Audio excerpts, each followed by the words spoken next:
Hello, everybody. Welcome back to Political Excess. This time, Morning Consult has their updated third quarter approval ratings for all 50 governors. So I think we could take a look at this and see if anything has changed, who's popular, who's not popular. So again, this is from July through the end of September with registered voters in each state.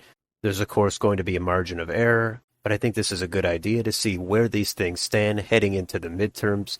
And the headline for this is Whitmer's approval has ticked up.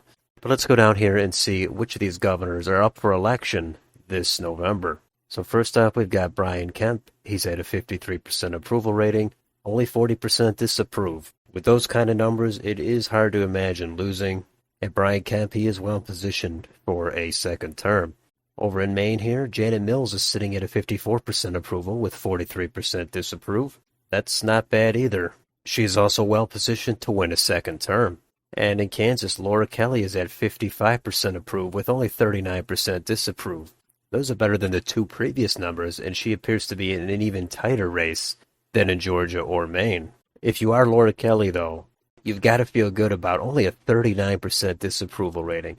Yes, it's only one poll, but still, she's trying to govern as that moderate centrist in a red state.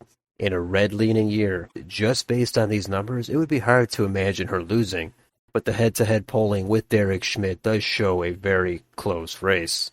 Next up, in New Mexico, Michelle Lujan Grisham. She's at a 51 to 42% approval rating, so she's not looking too bad either in her re-election bid. She is leading Mark Ronchetti.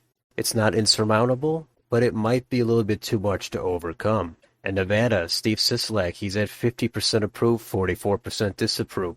That's a net 6 positive rating, but that's still not really all that great. And it does reflect in the current head-to-head polling with Joe Lombardo. He's trailing or even in most of the recent polls. And in Wisconsin, Tony Evers, it was in the negative, but now it has switched back to just over positive. He's at a 49% approval, 46 disapprove. And Tony Evers is probably in the worst shape of the governors on here so far, being under 50% and a disapproval that's close to the high 40s. Evers appears to be very vulnerable to Tim Michels, and I would give Tim Michels an edge. Next in Michigan, we've got Gretchen Whitmer. She's at a 54% approval, 43% disapprove. With a net 11 positive approval rating, it's going to be tough to take down Whitmer. Tudor Dixon would love for there to be an upset, as she is the underdog, but just looking at these ratings, Whitmer, she is in the driver's seat. How about in Florida? Well, Ron DeSantis, he's at a 53% approval rating, 41% disapprove. Same thing there. It's going to be a very uphill battle for Charlie Crist, and I would say he's not going to be able to do it no matter what happens. I think Crist has very little going for him aside from his name recognition. DeSantis is just too popular in Florida, especially after the hurricane. And that is considering these numbers were taken before the hurricane happened. And how about in Minnesota? Tim Walz, he's at a stellar 55% approve, only 40% disapprove. With those kind of numbers, it would seem like Scott Jensen is not really going to have a chance to beat Walz.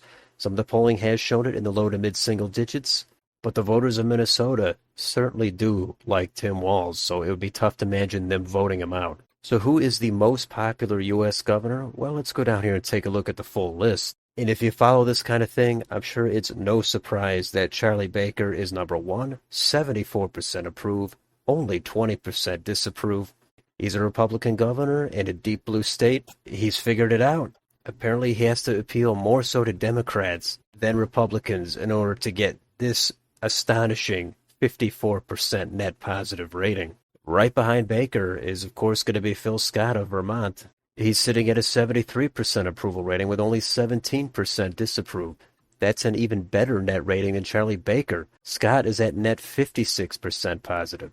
And right behind Phil Scott is, of course, Larry Hogan, 70% approve, 23% disapprove. Those three governors have consistently been at the top of the list of most popular governors.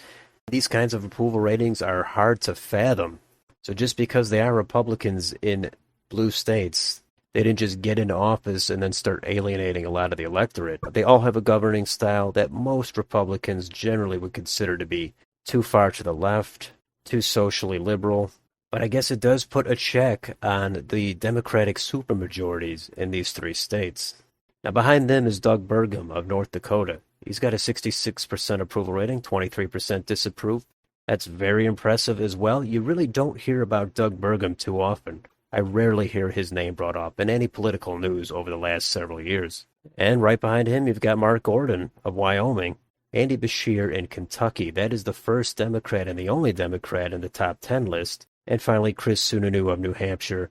He is at a net 21% positive approval rating. So 90% of these are Republicans. And it just goes to show you, as I always say, state politics is different from national politics.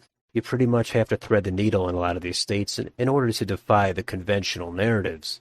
So you can look through the rest of this list if you'd like, see where your governor is or any other governors you're curious about. Glenn Youngkin, the newest governor, his approval rating is up to 55%, with only 33% disapproving. As polarizing as I've heard him made out to be, he seems to be governing pretty well at this point. So who's all the way down at the bottom? Well, at the very bottom, it is Kate Brown of Oregon. She's term limited out. She's no stranger to being at the bottom of this list. Her approval rating is at 40% with 56% disapprove. That is definitely a factor into this current Oregon governor's race, and that is why the Republican Christine Drazan, she's leading in the polls as of the last few weeks. Right above her, second least popular, is Doug Ducey of Arizona. He's also term limited out. And there's another reasonably competitive race for governor in that open seat in Arizona. And right above him is Dan McKee of Rhode Island, who barely scraped by in his primary. He's running for a first full term. He's probably favored to win, but due to this low approval rating and the national environment, there is a small chance he ends up losing. And rounding out the bottom five is Tate Reeves of Mississippi. You don't hear much about Tate Reeves. Maybe there's some local stories there I'm not familiar with, but a little surprising to see him down in the bottom five. But even he is still at a net 6 positive approval rating. So anyway, that's a quick recap here of the updated approval ratings for all the governors. It's always good to take a look at this heading into a midterm. Some of these governors are on the ballot.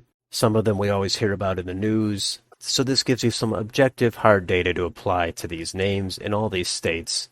And it's all compiled into this nice, easy-to-read list. So let me know in the comments, any of these governors, are you surprised at what their approval rating is? Let me know what your governor's approval rating is if you'd like. Or maybe you're not a fan of Morning Consult and you think these polls are completely off. That's fine too. Let me know down below, and if you enjoy this channel, please like, share, and subscribe. Thank you for watching, and I will see you on the next video.